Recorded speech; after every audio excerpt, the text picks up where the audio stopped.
ધોરણ 10 માં અભ્યાસ કરતી વિદ્યાર્થીનીનો આપઘાત। જેસાવાડાની કસ્તુરબા ગાંધી બાલિકા વિદ્યાલયમાં અભ્યાસ કરતી વિદ્યાર્થીનીનો આપઘાત। આશ્રમના રૂમમાં ગળે ફાંસો ખાઈ કર્યો આપઘાત। ધોરણ 10 માં અભ્યાસ કરતી 15 વર્ષીય શિલ્પાબેન પલાસે કર્યો આપઘાત। ગઈ સાંજે ગળે ઓઢણી વડે પંખા પર લટકી કર્યો હતો આપઘાત। અગમ્ય કારણસર વિદ્યાર્થીનીએ કર્યો આપઘાત। ઘટનાની જાણ પરિવારને કરાઈ। મૃતદેહને પોસ્ટમોર્ટમ માટે લઈ જવાયો। પોલીસ ઘટના સ્થળે પહોંચી વધુ કાર્યવાહી હાથ ધરી। વિદ્યાર્થીને આપઘાત કરતા વિસ્તારમાં ગમગીની। વાગે પછી 12 વાગે મૂકવા ગયો છોકરીને, તો 12 વાગે મૂકીને આવતો હતો અને છોકરીએ મને કીધું કે પપ્પા તું હવે જાય કે મેં કીધું જાઉં। હવે એના પછી ખરેડી ડુંગરી આશ્રમ છે ને ત્યાં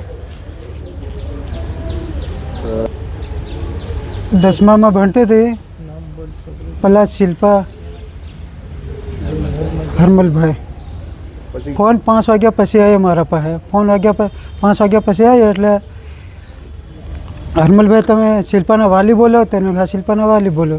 तो कि तमे हाईस्कूले आवो के फटाफट तमे आवो।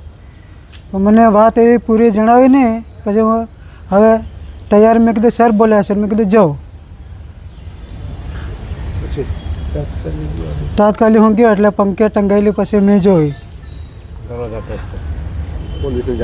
पोलीस ने मैं नहीं जाण करी। पोलीस ने ए लोकोए जाण करी अने पहलेथी पोलीस आवेली हती। शुं कारण छे एवुं खबर? कारण साहेब कई खबर नहीं। कच्छ शुं नाम था? पलास हरमलभाई शुक्या।